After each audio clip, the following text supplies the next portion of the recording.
you'll own nothing and be happy. You're gonna rent.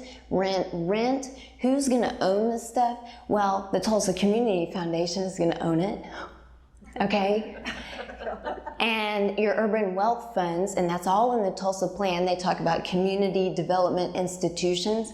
These are public-private partnerships where your city is gonna give over the title to land and different assets for a group of expert stakeholders to manage who are not accountable to the voters. Okay, I cannot believe how many people are here today. This is amazing. Thank you all very much. So Julianne Romanello, she's a mother of 4 and an independent scholar whose academic research interests include the life and writings of Eric, thank you, Voegelin, Plato, and Kierkegaard.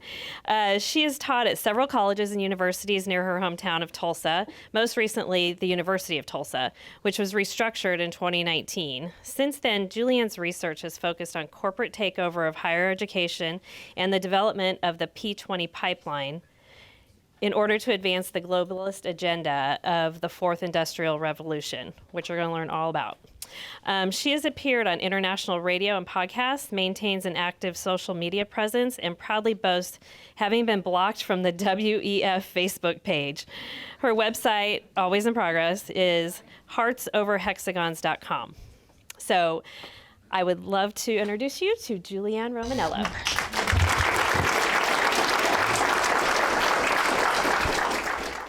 Alrighty, well, I'd like to thank everyone for coming out today. It is always such an encouragement to see the concern that the people in Oklahoma have about the serious situation that we're facing. So I like to keep my talks positive.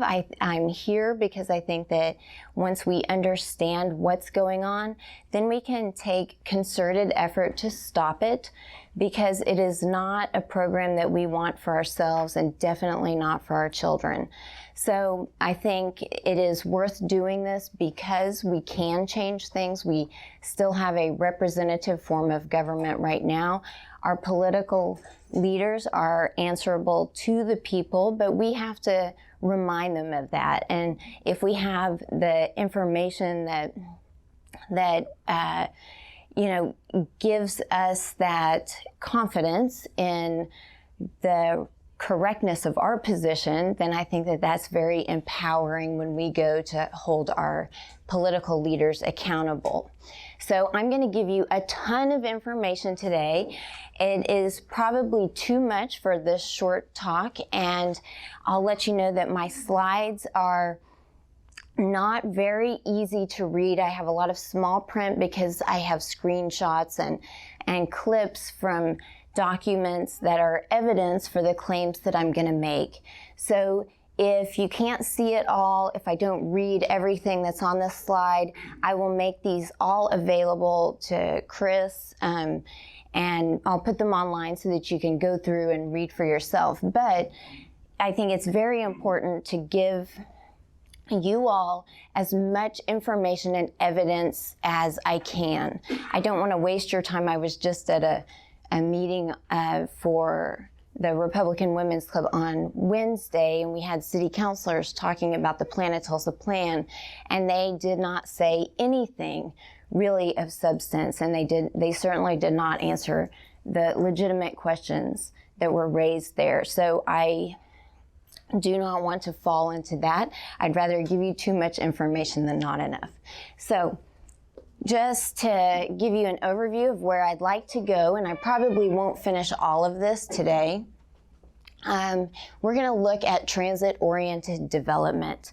It is part of the Smart Cities Agenda, the 15-Minute Cities Agenda. It is a globalist program.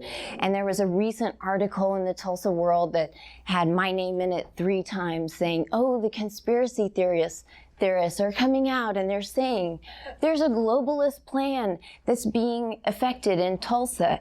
And, it basically said, well, these people who are raising concerns are nuts. There's there's no globalist plan. It's only about land use, right? Silly conspiracy theorists. No, it actually is, and I've read the documents, and anyone who goes online can find the documents. I would just say that our city councilors probably haven't read the documents, okay? So I'm going to take a small piece of what's in those documents and what is an integral part of the Plan of Tulsa Comprehensive Plan, which affects Jenks, it affects Broken Arrow, it affects actually every county in our state and every state in our union, okay? It's all the same program. They plagiarize each other, they use templates, so what I say about Tulsa is generalizable to other cities in Oklahoma and really every place in our country. So I'll look at this transit-oriented development, which is part of the Tulsa plan, and I want to prove to you that it is a part of this globalist agenda, despite what Mayor Bynum says. It's part of the Smart Cities agenda, and I'll go over that very quickly. I was able to do a talk in Sapulpa last Monday where I talked a lot about smart cities, and that is recorded and available online if you want more information about that. Then we'll look at some of these features of TOD. I will prove to you that Tulsa is implementing TOD, and then we'll try to get into some of the rationale behind it, and that is the new International Economic Order, which was the name of the program that was passed by the UN General Assembly in 1974 to establish this new International Economic Order.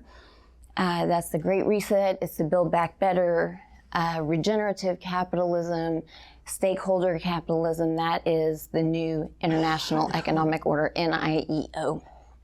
And the Fourth Industrial Revolution, which is the program of very advanced technologies and automation and digitalization that is designed to replace human workers with algorithms, with robots, for the purposes of risk management. And I'll submit to you that you and me and our children are the risks that are to be managed. Okay, so that's where this is going. And then we'll sort of say how this will affect business and finance, because it is an economic program. Okay, so what is transit-oriented development? Again, I told you you're not going to be able to read all of this, but you can see here that in the General Assembly of the UN, this document was created in 2017. It is a resolution on the new urban agenda. It's also called the UN Habitat Program, and you can see that down at the bottom. Part of the steps of the new urban agenda are transit-oriented development, and that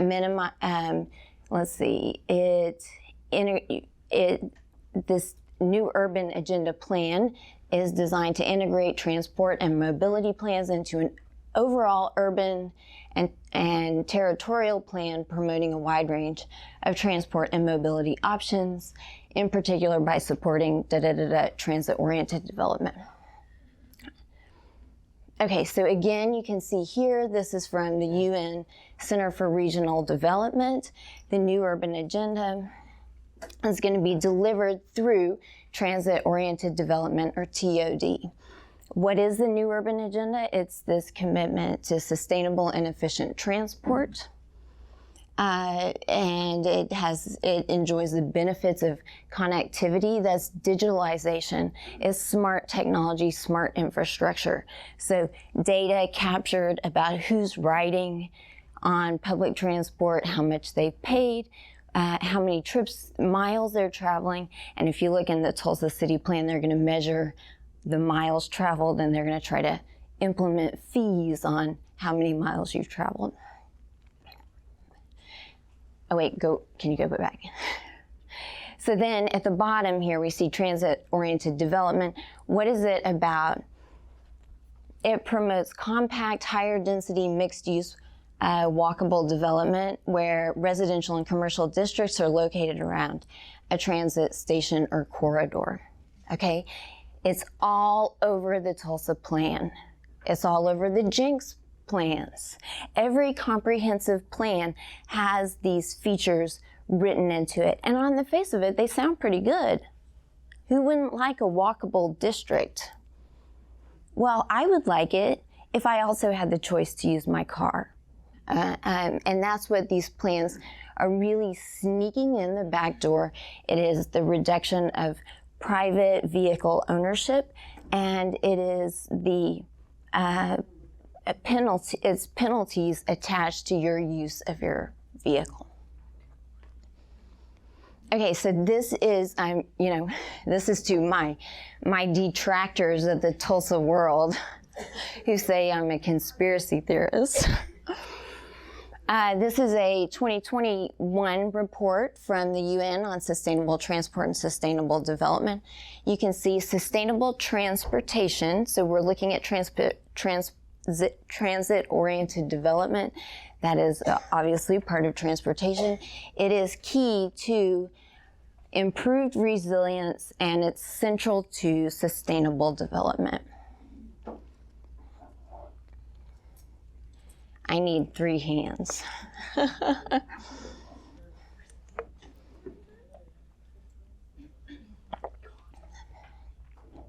Apologies, I try to do this so quickly, you know. Okay, so in this report, which is it's a major report that goes through all of the different features of our new transportation systems, you know, we see that this is going to bring together transformation towards sustainable transport, calls for integrated approaches. So you're aligning people, you're aligning business with the civil society, with the government. You're aligning one region with the other. You're using lots and lots of data to make sure that everyone is rowing in unison. That's a phrase that they like. And you're going to have all of these stakeholders who are focused on shared objectives. So a common vision, no room for disagreement. Everyone's got to believe the same thing, use the same language, go the same places. It is a program to homogenize all of us. Okay, and it's going to promote holistic end-to-end analysis, including vulnerability risk and environmental impacts that can help in the systemic identification and development of integrated solutions as multimodal. We want coherent deployment. So this is a top-down plan. They say it's bottom-up and it's decentralized. No way. It is top-down and it's end-to-end analysis. So when you're using transportation, you're going to be tracked, traced, measured, managed the whole way. Everything you do. And part of this, it's going to, who's heard of ESG scoring? Probably a lot. Okay, so ESG scoring, in one sentence, it is social credit scoring for corporations. But corporations, in their efforts to raise their ESG scores, are going to measure and manage those 3 dimensions of ESG, so environmental, social, and governance. If a corporation is managing the environmental part, they're going to be tracking and tracing all of their carbon usage, right? Even indirect carbon usage. So, and they're also going to be, tracking and tracing their employees' behavior, including your time commuting to work, because that, your commute time, it factors into indirect carbon emissions that get placed on the company's balance sheet. And if you look through, I think I've even got a slide, or maybe it was a document that I have in my folder here, but commute time is an impact metric. And impact metrics, these are the targets and outcomes that are going to be scored and in the new economy, and people are going to make big bets on whether or not we accomplish those outcomes that are set out in those metrics and in those targets. One of them, a major one, is commute time. So transit-oriented development, that's really going to get you, one of the goals of it is to reduce your commute time, because it says it increases productivity. It also decreases the environmental impact that a corporation is going to have. And you can see in the Tulsa plan, I don't have the slide here, but I did a little video on Facebook about it, how in the Tulsa plan, the city of Tulsa is going to partner with businesses to incentivize businesses to nudge employees toward using modes of active transport, like bicycling to work and walking, rather than using your car. So you're gonna have the power of the city partnering with your employer to tell you that you better either live very close by or, you need to hop on a bicycle and go to work that way. It's in the plan. But our city councilors, I'm not sure that they've read it or thought about it. So anyway, so that is, I probably spent a lot more time here. That's where this is headed. So, okay, twin goals of sustainable development, because this absolutely is a globalist UN program, New Urban Agenda, Habitat. Economic growth and environmental resource management. Now remember, this is not primarily about stewardship of the environment. The program is actually going to hurt the environment because of all of the electric that goes into it. And it is an economy that runs on data, and that is very intensive in its use of electricity, okay? So, but there are two goals: economic growth. So and this is how it's sold to conservatives. I mean, it's sold to progressives, but really this is what I think is very tricky for conservatives to get their bearings on, is this concept of economic development. So I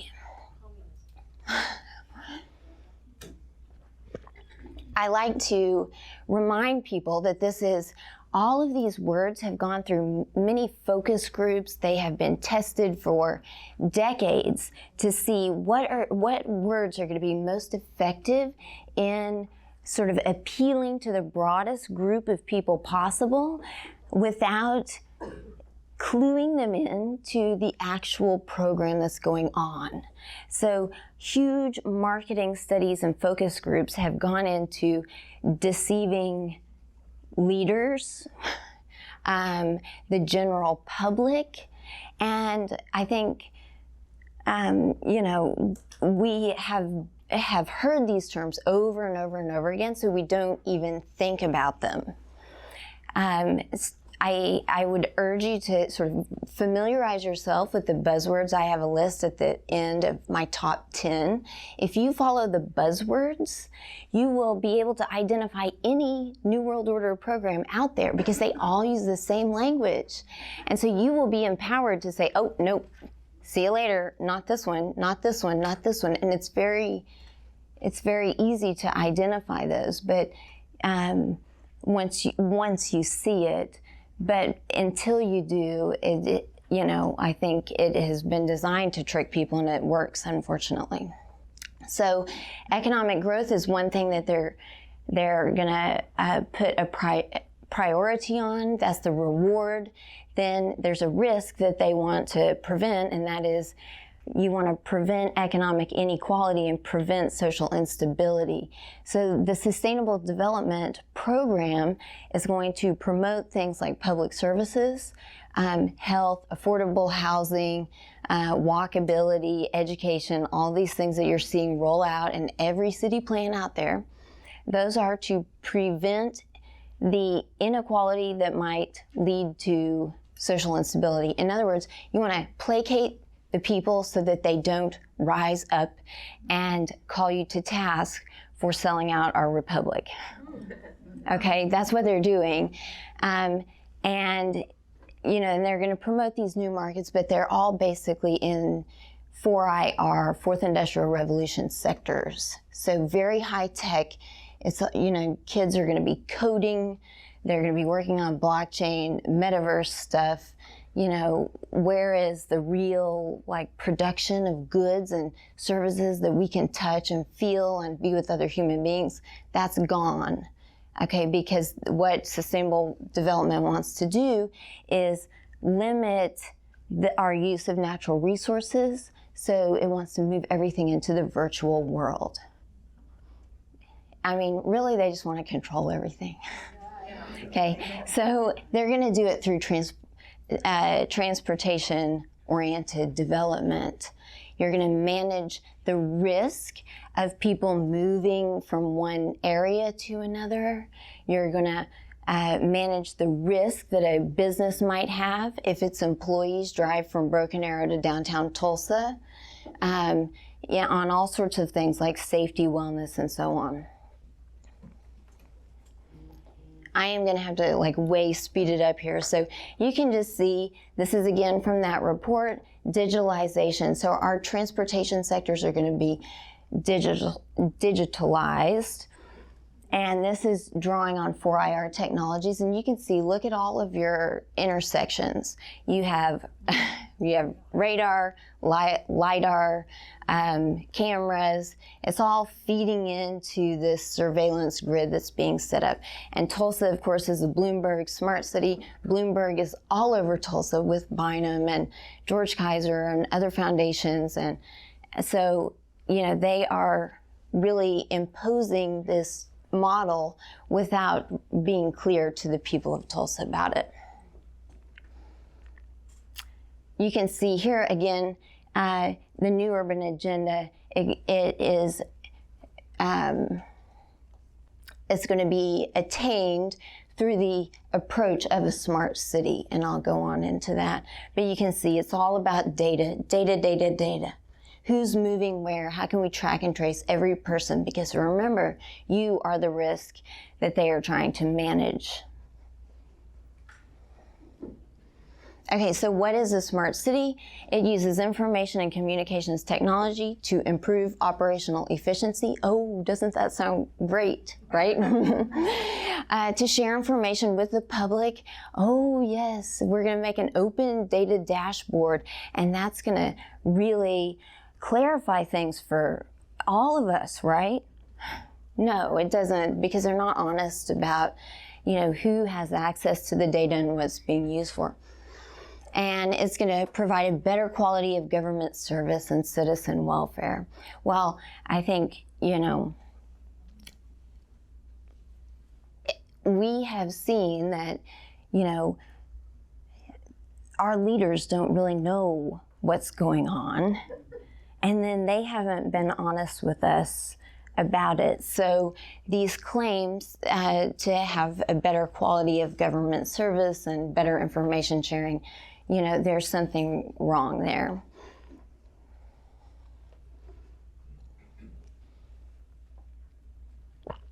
Okay, so smart cities use a variety of software, user interfaces, and communications networks alongside the Internet of Things to deliver connected solutions for the public. IoT, the Internet of Things, is the most important. It is a network of connected devices that communicate and exchange data. And what you're going to see in a smart city are sensors everywhere. Sensors embedded in everything. Your car is going to be able to speak with the traffic signals. You're going to have a digital ID that is able to be picked up by networks of sensors in marketplaces, in grocery stores, wherever you go. If you go to a hospital and receive services, there are going to be networks of sensors that are communicating with who you are, what you do, where you spend your money, who you talk to, and it all goes to this project of social credit scoring. And as we'll see in a minute, the new international economic order is based on ESG and corporate social credit scoring, and those are all linked. So when we talk about who's going to enforce this new economy, really the government is not as dangerous as your employer. And that's another thing that conservatives really have to understand is actually like many of our politicians, elected leaders, they have been brought into a corporate banking and financial agenda, and they're just lending the appearance of legitimacy, of popularly elected legitimacy, to these corporate programs. And if you look back in COVID, who was really pushing compliance with these public health mandates? It was the private corporations. It was the grocery stores. Okay, so your employer is being measured and managed by, say, their liability risk insurance company, or their investors, and that's why ESG is important. You're not going to get capital unless you can demonstrate these impacts, like you're reducing your carbon footprint and so on. Okay, so I'm going to try to wrap this up. And like I said, I didn't think we would finish all of it, but this is from C40 Knowledge. It's Bloomberg. How do you implement transit-oriented development? First of all, here's what it is. It's a type of urban development that clusters jobs, housing, services, and amenities around public transport hubs. They're trying to get rid of your vehicle and replace it with public transportation, and then create jobs and all sorts of services around these hubs. How do you do it? Transport and planning departments must work together to develop a joint strategy for delivering TOD. This is important because land use changes for TOD are pegged against transport infrastructure. So here we go. A city's TOD vision is linked to a comprehensive urban development plan or city or equivalent citywide land use plan. And you can see from Planet Tulsa, we have land use and transportation. What do we have under land use? Urban density, transit-oriented development, food deserts, highway pollutants. Transportation, what do they say? They're going to measure pedestrian infrastructure, transportation costs, access to public transit, and bicycles. So it's really right there. Let's skip this one. This is about the financing of it, and I'll provide you the slides later. Okay, is transit-oriented development related to 15-minute cities? Yes. So Americans are watching what's happening in the UK and Australia, and they're saying, oh, this would never happen here. Well, it is happening here. But it's coming through this model of transit-oriented development, which sounds like it's based on economic development and jobs, but it's actually about sort of containing people in these 15-minute cities.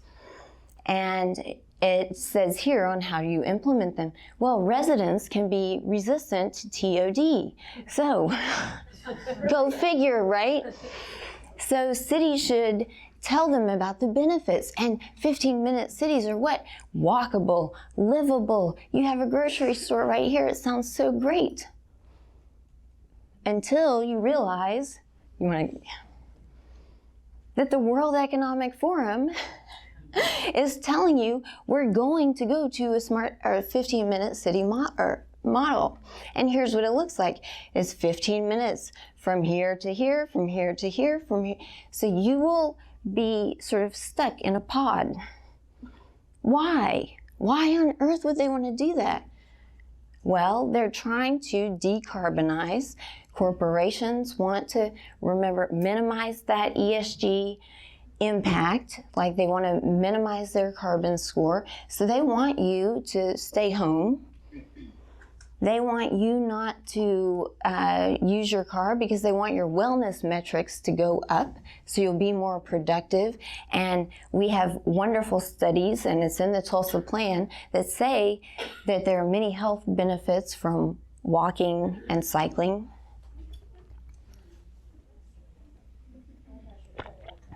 And so on. So how do you do it?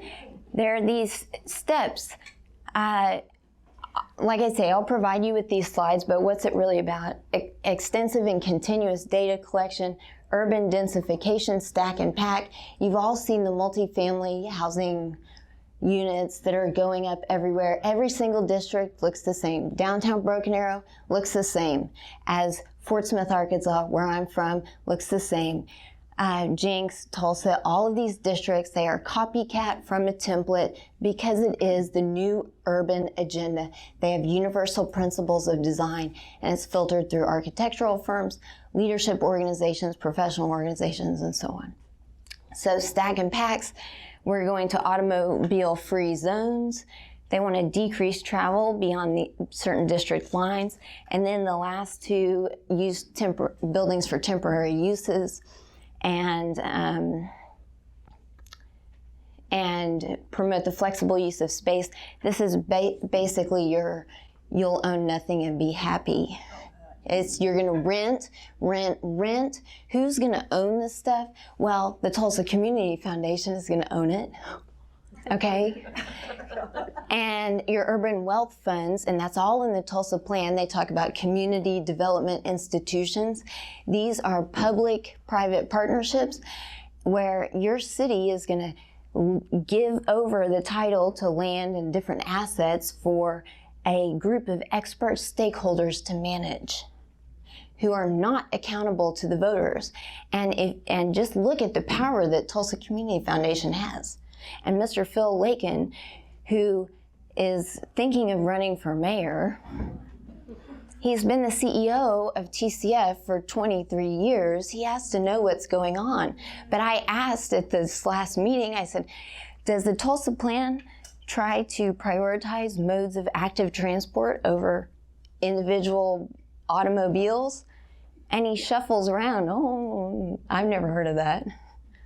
Have you read the plan? Do you work for the second largest community foundation in the country? You know, he's not a very good CEO if that's the case, if he doesn't realize what's going on, but it absolutely is. You'll own nothing and be happy. TCF will own it, and they'll manage it for you. Okay, can you go to the next one? Okay, this is from Smart Growth Tulsa. It's a group that's disbanded, but it's all the same people that are acting to promote these policies, and he's got a good website that's archived. Our Transportation Future, this is specific to Tulsa. It's going to be based on a multimodal street system, expanded transit system. These are the two features of 15-minute cities and TOD. So here we have 15-minute cities. What does Smart Growth Tulsa argue for? Reliance on the automobile has raised public health concerns. We need to reduce our reliance on the automobile. We need to increase density and mixed use and keep people within a half-mile radius of their residence. It's all right there. Okay, so here's a build grant application. This is INCOG, MTTA, City of Tulsa. And what are they urging for? They're trying to get federal funds to promote smart corridors in a smart city. And it has to do with the use of technology, smart transport, it's transit-oriented development. The parking meters downtown, same thing. Okay, this is a bad one that I just found. This is the GO plan, which is the Bicycle and Pedestrian Master Plan for our region. It's from INCOG. It's sponsored by, these are the people on the steering committee. I mean, it looks like they have a representative from every city in the region. Also, Tulsa Health Department, George Kaiser Family Foundation. And you can see we want smart design. We have a vision for communities, for all the communities in the region. And it supports, the GO plan, it supports bicycling and walking over your car. This is the Smart City Plan for Tulsa, 2016. You can see Tulsa Smart City Transportation Initiative. So Smart City program depends on the transportation program. And we've got all sorts of, I have the things in red are all 4IR technologies. It's autonomous vehicles, It is connected networks, monitoring pavement conditions, smart delivery by drones, and so on. Here's your mobility strategy from City of Tulsa. Again, bike lanes, innovation challenges. It's the foundation for smarter mobility and smarter city. And here we go. I can probably just end it here because I'm sure there are going to want to be some, or you're going to want to ask some questions. Well, I might do one more. This Planet Tulsa plan is from page 40, and it says here is transit-oriented development. Okay, so they're going to use redevelopment, especially of commercial properties, to promote this vision of transit-oriented development. Okay, so under transportation, you can just read that one chapter of the Vision Tulsa plan, which they're going to vote on this month. So people need to raise a huge fuss over it. Okay, what are they going to do? Look, the deficiencies in our transportation systems and the negative externalities associated with high levels of automobile use. We have an overly auto-dependent urban environment. So our planners want to get rid of your car. Now, just on a practical level, I love my minivan. And I don't want to get rid of it, right? And you probably don't want to get rid of yours, but that's what they're setting up. Okay, so transportation investments need to support the land use. How are we going to do it? Transit-oriented development. It promotes placemaking, infrastructure context. It's all going to be smart infrastructure. They're going to minimize parking. You can already see downtown it's very difficult to find a parking spot. You have to pay cashless through these systems. It's all smart. Track, trace. And I'll just end it here. Ensure a high degree of connectivity in new development and restore connectivity when possible throughout the city. That's talking really about how streets are connected, but it also has a parallel in the Internet of Things infrastructure. So that is, like I said, we probably wouldn't finish most of it. I could explain about the data economy, but I have other videos about that, and I talk about it a lot. Basically, we're moving to an economy that's going to trade in behavioral outcomes. So social credit scoring, we're going to be trading in different kinds of outcomes. Did you recycle? Did you vote? Did you support a veteran? Did you do this, that, and the other? And there are a whole range on the progressive side, on the conservative side. But that's what the new economy is actually about, measuring and managing all human interactions so you can bet on what kinds of behavior people are going to engage in. How do you do that? Through an infrastructure that is able to track and trace all of our movements. And so I'll take any questions that you have. I'll try to answer them as best as I can, but this is absolutely rolling out here. You said that we need to, in the next month, we need to make a huge fuss. Who? No, it is. Who and what? Who do we do that to? How do we do that? Okay, so how do we fight this? Well, who's doing it? City Council, INCOG, the Metro Tulsa Planning Commission is doing it, and there are real people that we know as Tulsans, as locals, that we can call and pressure and say, look, we know what's up, and you are responsible by virtue of your office.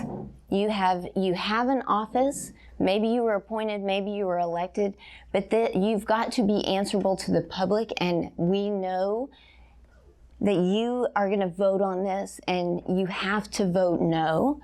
There's also this Chambers of Commerce are really promoting this under the guise of economic development. And I'm sorry.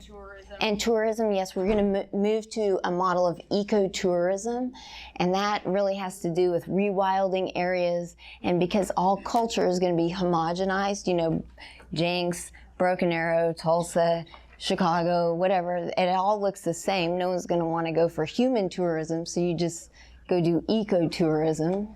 Rogers County is putting in their comprehensive plan as we're speaking too. So is Verdigris, so is Catoosa. Yes, I think all of these comprehensive... Bike has to connect them all. Right. Tulsa, there's like... Yeah, so all of these comprehensive plans are rolling out because there are federal monies that are attached, and I think there's a deadline for applying for grants, and so you have all of these cities that are scrambling to get the money from the Fed to implement these plans, which are actually going to enslave us, really. So every public official you know, tell them what's up. If maybe they don't understand. There are a lot of people who are naive and they've been fooled by the buzzwords. So I try to give people the benefit of the doubt at first and say, look, here's what this really means. And I have the documents, and I can give you any documents you need. And please consider this. And if they don't listen, then we have to step it up and say, you know, we are going to have to publicly call you out on this action because it's going to enslave our kids. And the chambers of commerce are involved, the universities are involved, all of the universities in our state are involved, many different organizations. Can someone help moderate questions? Because I see several hands and I don't know who was first. One of the slides that I skipped through talks about land value capture as one of the financing mechanisms for this plan. So they have to build a lot of public transportation infrastructure, and they've got to find these innovative, that's a buzzword, ways of financing it. One of those is land value capture, and this is based on, as far as I can tell, a fiction of saying that where they build new transportation hubs is going to result in greater values for your property. And I think the assessors, county assessors, are going to be looking at these things and increasing the tax burden on those properties where these developments occur. And that's going to be captured, that tax revenue is going to be captured later on, and so that later gain is going to be used as a justification for taxing you to build the infrastructure. So it sounds like a circular argument to me, but if you're wondering how some people are going to find their own properties unaffordable, it is through mechanisms like that is going to occur, and it's complicated, but yeah. Posted about that yesterday. About land value capture? Property taxes. Property taxes, yeah. Tulsa, in the state of Oklahoma, property taxes are higher than they are for beachfront property in Florida. Oh, wow. In Oklahoma. And it needs to change. So yeah. That's what he was saying, so I don't know if... Yeah, this is something, if you could get a research committee looking into land value capture, TIF zones, tax increment finance zones. They're doing lots of tricky stuff with regulations under the banner of innovative financing. So if you know that word innovative, run from it. It is a buzzword. You know, it means digitalized, and it also means, doing things that are contrary to our laws, our procedures. You know, they're doing regulatory changes that voters are not approving of. Okay, so the FOIA, I need to learn a lot more about how to do FOIA requests effectively, specifically I just use Google. And so could you find the very last slide on, if you search for some of these buzzwords, and when I give you my presentation, I have hyperlinked most of the documents, and I have hundreds of these documents. There we go. So here are my top 10 buzzwords: sustainable, resilient, equity, inclusive, innovative, collaboration, transparency / accountability, diversity, leadership, and impact. if you just know those 10, then, and you know what they actually mean, you can just start searching for things. Impact report Tulsa. Every corporation has an impact report. Every philanthropy, every charity has an impact report. What is that? That's that measurable change that is going to become the basis of the new international economic order. So the new currency of the Build Back Better economy, or the Great Reset, is impact. How have we changed one thing for the better? Now, who defines what's better? Right now, it is looking like the UN Sustainable Development Goals are defining better. But, you know, it could swing the other way. And we really have to be wary of when it does swing the other way, because you're still trading in these behavioral outcomes, and you have, you know, people who have selected what's good, what needs to be prioritized, without consulting voters, without respecting the First Amendment and freedom of speech in the press and things like that. But you could look at some of these things. If you just look at Tulsa Mobility Plan, Tulsa Smart City Plan, if you look in your regional plan, they're going to have a list of things. You know, I'm constantly clicking on more links. So like the GO plan from INCOG with the bicycles, you know, that was linked in a different mobility plan. So you just look at a few of these and you say, look, I know what this word means. I know what this word means. I know what you're doing. It's all track and trace. It's Bloomberg. It's Kaiser. It's the foundations. It's Bank of Oklahoma. And they're putting tons and tons of money into enslaving us. Gary. I just quickly, I'm wondering, do we have any existing support on the city council to put a stop to these globalist efforts? I know we have one city councilor here who I think left the room before your presentation. And Probably. one city councilor, I don't know if she's heard your presentation before or just had another meeting. Well, I think the Tulsa World probably shaped her idea of me. You know, I have not heard of a single city councilor that is ready to stand up for this or against it. Even the ones who are conservative are, you know, they're under intense pressure from big money. I mean, the money that has paid for the consulting on these plans is unfathomable. Before, you know, I didn't know any of this really until 2019, 2020, so I'm a newbie. Lots of people have done this for a lot longer than I have. But the different institutes, foundations from all over, not just local ones, but international and other organizations across the country are all promoting this plan, because it only works if everyone does it. Because nobody wants to do it, right? Do people in Arkansas want to do it? No, they don't want to. Do people in Oklahoma want to? No, they don't want to. Texas, even in New York and California, there are people who don't want to do this. So the danger is that we start talking to each other and figure out what it's about, and you start educating people about the buzzwords, and then they say, oh, they're doing it in my city too. How do I stop it? How do I stop it? That would make the whole thing fall. So the resetters they have pumped tons and tons of money into getting everyone on board before people understand it, and everyone at the same time, so that there are no alternatives. So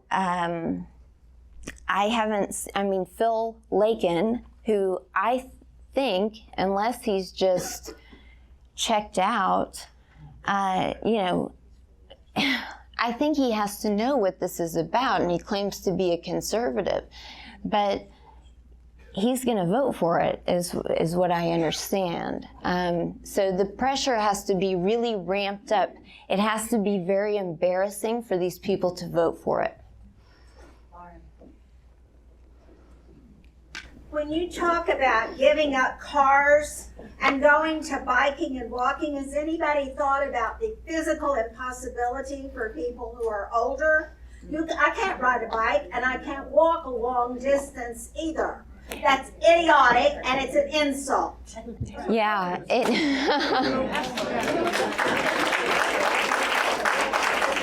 I mean, I said this in my Sepulpa talk. I'm 42 and I don't want to ride a bike. What they're going to do for older people is they're going to improve some of the public transit like Tulsa Lift and things like this. And they're also going to make it so that you don't have to leave. They actually don't want you leaving your house, so they're going to bring you your meals, and they're going to bring you all kinds of services that make you feel really happy in your own home, but then you miss out on the social interaction. We're not actually engaged in our community, and you get no sense of what else is going on in the world to be able to have an alternative. Or push me off of a cliff in a wheelchair, right? Okay, that's their favorite. Right, like all of the new telecom rollout that's going on, 5G. I mean, I use a paper from Ericsson that's a partner of the WEF and is in the UN Global Compact that talks about 6G and emerging cyber physical systems.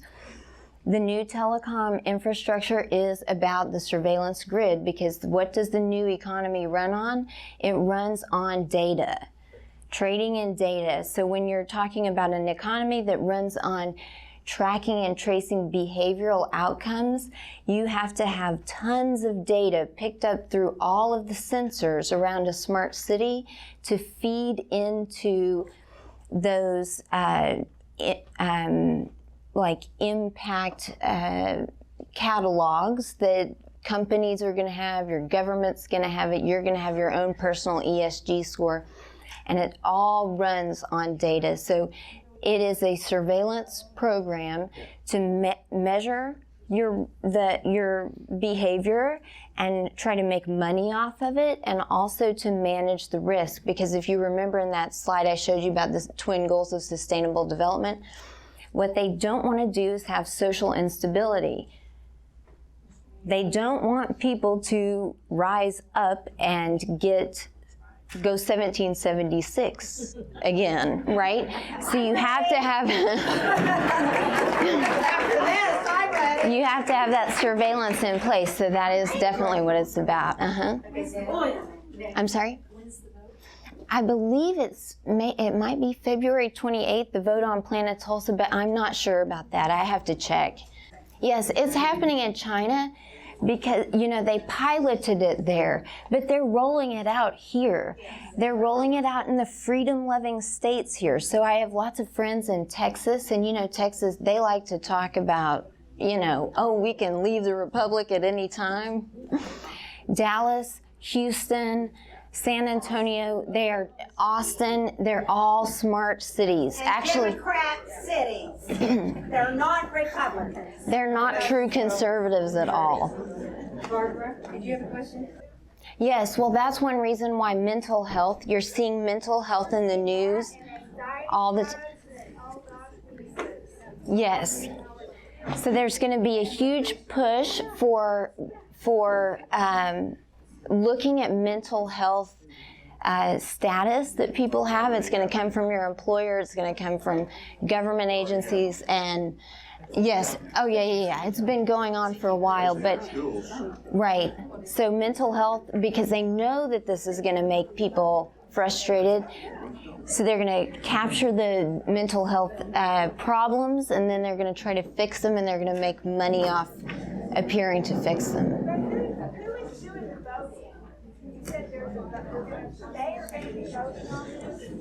Stakeholder councils. So the question was, who's doing the voting? Well, most of these plans, I mean, they're well underway. You know, the Tulsa Smart City Plan, that was 2016. We have lots of task forces, economic councils, downtown Tulsa partnerships, Metro Tulsa planning organizations. You know, it's hard to keep all the acronyms straight. But these groups have already been putting these things in place, and many of them are not answerable to voters at all. They're appointed to these stakeholder councils, and they're just doing their thing based on what reports they've read from fancy consultants like at McKinsey and Deloitte. And then they feed that information to our city councilors. And, you know, city councilors, they're public servants, and some, you know, it requires a lot of time, and maybe they don't have, so I'm trying to give them the benefit of the doubt. Maybe they don't have the time to read through all of these things, and they do trust some of these community leaders and business leaders. They need to not, and they need to feel our pressure, and we need to say, no, we actually know better than your consultants do, and you answer to us. This is still a representative government. It's still a constitutional government until, I don't know, I think we have maybe 2 years left. Okay. I'm not going to stop her. I just have an announcement before any of you have to leave. I got this thing from Wednesday morning, AM and evening will be the most important. 4th floor at the One Tech Center, March 1st, the City Council is going to be voting on designating the City of Tulsa a safe, inclusive, and welcoming community. There you go. When you see the word safe, that just means surveillance. That means that they're going to measure and manage everything. So you'll see when you look in the transportation documents and it talks about safe transport, it just means we're going to have more cameras involved. We're going to have access controls involved so that you have to have enough credits in your social credit account to be able to use the public transportation that you have to use because you don't have a car anymore. Inclusive, this is really a phrase that is used in order to justify measuring all kinds of demographic information. So it's about human capital scoring, and there are moral components to it, but just at a basic technical level, when you have a city that's trying to pursue inclusivity, that means that they have to measure all the demographics that go into some policy or that are affected by some policy. So it's about human capital scoring, and it's a data grab first and foremost.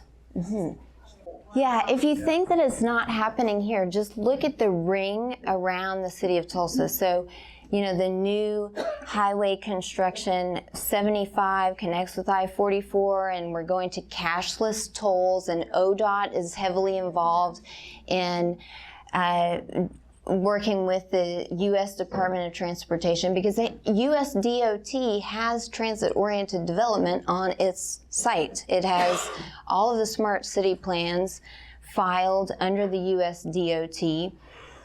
So they're working with ODOT to create these boundaries. They want us off the arterial streets, and you know, you'll go out to the Beltway and you'll circle around and then come back into another district. And it's all going to be surveilled. You know, you're going to have to pay fees for it. So part of the things in the plan, you're going to be tracked on your miles traveled. You're going to be limited on the number of trips that you can take. And if you have a small business, watch out, because remember, the land use is tied to this transportation infrastructure. And the city and states and regional governments are going to incentivize development that coincides with this type of plan. So if your small business is located someplace that, you know, is a hop, skip, and a jump away, then it's not going to be feasible within this low carbon economy. And you're going to be at a disadvantage against these major corporations that are coming in and bringing their fourth industrial revolution digital industries here to Tulsa. They can locate wherever they want, so they can, you know, park. I didn't mean to do that. But they can, you know, set up shop around a transportation hub, and they'll receive incentives from the city. Whereas if you make parts for a vehicle, if you've got a machine shop and have to locate someplace outside of the bounds, you will not receive the same kind of treatment from the city in terms of incentives and subsidies. Yeah, I mean, there are tons of these leadership institutes and professional organizations. There's a whole training and professional development industry that is growing up in this new international economy. Because what's it about? It's really about retooling human beings who don't have work, right? The fourth industrial revolution technologies are going to make us obsolete. You don't need human workers when you have algorithms and robots, which are far less risky for corporations than actual human beings. So, without the jobs in, let's say, the real economy, you have to do something to kind of keep the money flowing if you want growth. And what do? You build an entire industry of changing human beings and getting new behavioral outcomes through professional development, sensitivity training, new little 6-week courses where you get a badge and you do what? You prove your value as a human being so that you can have access to privileges, either employment or, travel or whatever it is. And so this is a huge industry, and it's very powerful, and they, like I say, they use the same words over and over again. So to me, it really does look like a kind of really brainwashing. You're just hearing this over and over, and decent people are fooled by it. So, I do like to give people the benefit of the doubt until you work at the Tulsa Community Foundation for 23 years, and then you don't get it. Can I ask you to... What can we do? I have a couple of things. I'll also share, I wrote a Take Back Oklahoma plan that has a strategy for organizing task forces. And I'll give that to Chris too. So those are, 2 different things that I'll share. But really, I think you have to educate people about what these words mean. It's easier to follow the words than to follow the money. And if we all start talking about this and it becomes something that is just in general conversation, then we all become more confident when we want to contact our representatives. We feel more empowered because when we've been in our day-to-day lives, we've been realizing that we're not the only one who sees this stuff. So I think the conversation has to get loud. And, there are good politicians out there who need to have an excuse to go against the banking cartel. So we have to, I think, like I say, I've only been doing this for a couple of years, so I could be wrong, but I think that we have to give those good politicians a reason to act that is going to justify them going against the bankers, right? They have to have so much public support or opprobrium behind them that even the bankers are going to know, well, if I force this person to go against this loud majority, it's going to look bad. And our banking cartel, they are all about appearances. And they're very keen on that. So if the public is loud enough that our good elected officials can say, look, I had to do it. Did you hear how loud they were? Look, they were not going to back down. Then I think that that's one effective thing. And then also, part of the new world order plan is to do away with state governments. So you're going to have the Fed, and then you're going to have these large mega cities. And one strategy that I have is pretty simple. I just think, well, whatever they want to do, I would like to do the opposite. So if they want to get rid of states and want to reduce the state of Oklahoma to a regional brand, and look at our state logo, it is the UN color wheel. You know, people are like, Julianne, you're crazy. No, just look at it. It's the color wheels everywhere. They use the same branding over and over again, just like the words. But if they want to get rid of the state of Oklahoma, then I want to keep it. And I think there are people in Kansas who want to keep Kansas. And there are people in Tennessee. You know, I've got a good friend now who he's got a radio show. His name is David Tulsa. And he's got a case before the Supreme Court where he sued the State Department of Health over the way they handled COVID. And SCOTUS has granted cert. You know, they've said that they will review the case. And he's speaking out against it.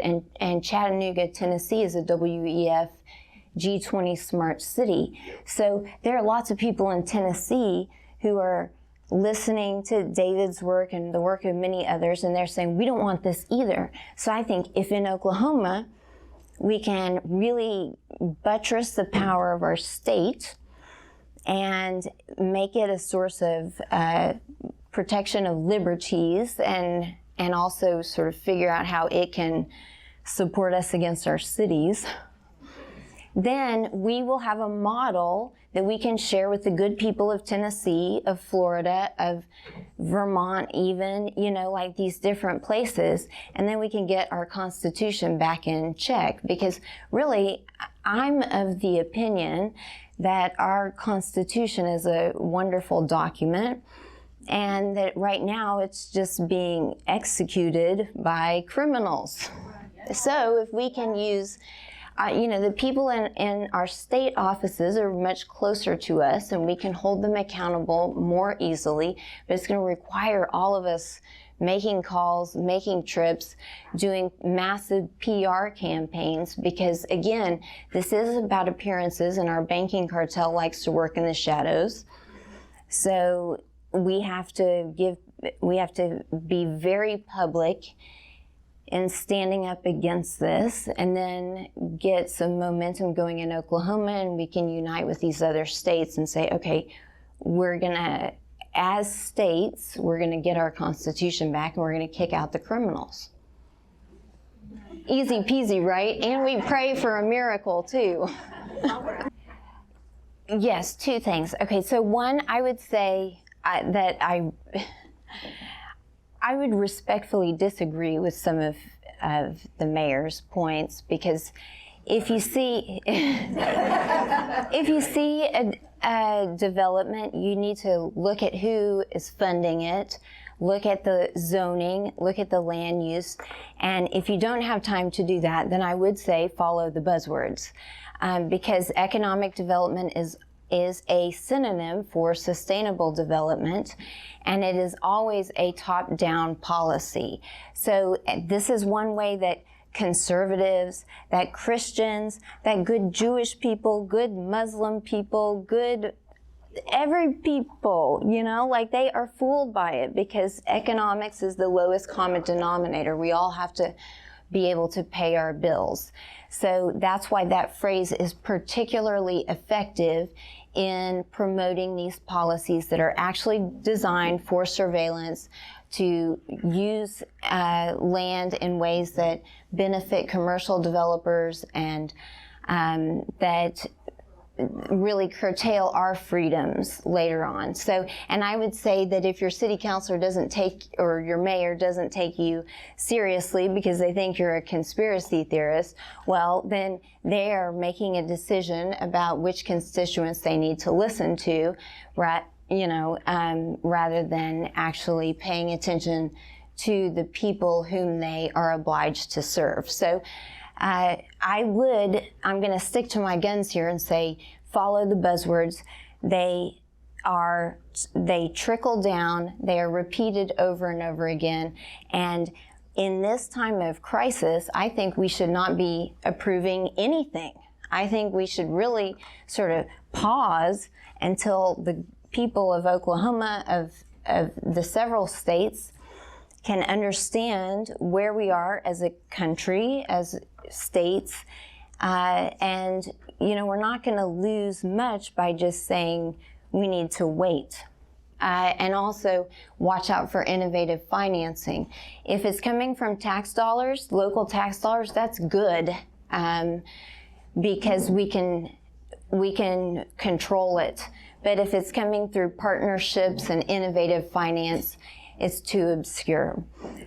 I was asked about the tribes, and I know we've probably got to leave the building. I was heard we have to be out at noon. Actually, do we have to be out at noon? Mayor? We've never been given a time. We probably do need to cut it off pretty soon. We can't bring lunch in, so. And it's a lot of information to digest. We want you to take this home, think about it, ask more questions then. We do have two people that have been wanting to ask a question. Let's get those real quick. Yes. Okay. So I can do the tribal thing first, okay? Okay, so the issue of the tribes is very complicated, and I'm just sort of getting into it, but I started looking at the McGirt decision and how it gives a lot of privileges back to the tribes, right? And you can see that there are copycat strategies going on in the other English-speaking countries in the world. If you look at Australia, what are they doing? They're giving lots of land back to indigenous people. When you see a fad that's going on everywhere in basically the same way, it's probably a New World Order program, because people are different and they usually wouldn't do the same kinds of things all over. When I look at it, it's about, again, diminishing the role of state governments. So the state of Oklahoma is going to lose power to the tribes, and who, as I see it, my gut says that they're really being influenced by federal leaders and bankers. So it's not the people of the tribes at all. They're mainly against this, I think. A recent law review article in the Tulsa Law Review talks about digital economic zones and special economic zones. And what these are special places that have a different commercial code than that which operates in the states. So there's the U.S. commercial code, and then there's the tribal commercial code. And the tribes have certain benefits or loopholes, you might say, that corporations can take advantage of. So in these digital economic zones, which have to be located on tribal lands, corporations can incorporate directly with the tribe, not pay taxes to state governments. So there you go with this project to do away with state governments. And all they have to do is establish a data center someplace on the reservation. So you're going to see, oh, and I almost forgot this. That's where they're rolling out CBDC through the tribes. So if you look in South Carolina, it's the Catawba tribe. I'd have to look that up to say it properly. They have a pilot program with the Fluent Token Protocol, which is USD Plus. It's central banking digital currency. So there is a line of argument that says that we need to give economic sovereignty to the tribes. And no one wants to go against that because you sound like a racist or a bigot or whatever. So it's very effective in that way of getting people to self-censor. So we are hearing the line, well, we need to give economic sovereignty to the tribes, and what that entails is establishing the central banking digital currency so that the multinational corporations that incorporate with the tribes can have free exchange with, regular corporations both domestically and on an international level.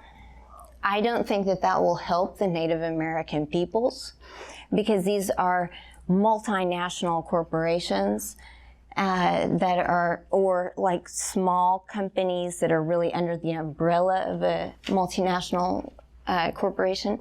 They're going to establish themselves in the tribes, and they're going to control all the policy. So you can see that the special economic zones, digital economic zones, are often tied with the charter cities model, and that is, it's a corporate city. And they're already establishing these charter cities. So think how a charter school works, and they can do whatever they want. The city is the same way, and it will be basically company towns on Native American lands. And you know, the discussion, Wes, was that his name, who's running for chief? How he talked about how on the reservations there are certain rights, fundamental rights that are not protected. That is a huge benefit to the corporations versus the people. So I would think, as Oklahomans, and probably in any state where there's a large tribal presence, if we can establish a coalition between freedom-loving people who are not of tribal heritage and then those who have influence in the tribes, maybe the tribal governments are going to be the real source of renewal. I mean, I kind of think small towns like Sapulpa give more hope than the city of Tulsa, right? And if you can do some stuff in Sapulpa, we get momentum, and then maybe we come take back Tulsa. Maybe it works the same way with the tribes. You know, so we'll see that. Sorry, I'm talking so fast. I have to take drinks of water. You know, vote for this new chief, right? Yes, I would think that, you know, people who think that they don't have any interest in tribal affairs need to say, yes, we do have an interest. And so those of us who care about not enslaving our children to the Fourth Industrial Revolution, we need to find people, the good people who are working in the tribes, and support them. Yeah, I mean, the school boards are so important because this program depends on training people to think in this manner. So, I mean, there's also yes, I mean, if you look on one of the slides that I have for the bicycle plan, it talks about education, and it's all in the Tulsa plan. It says, public awareness, we need to have a PR campaign, we need to educate citizens about how great bicycles are. Well, that's for every single issue that is related to this new urban agenda. There is an educational program.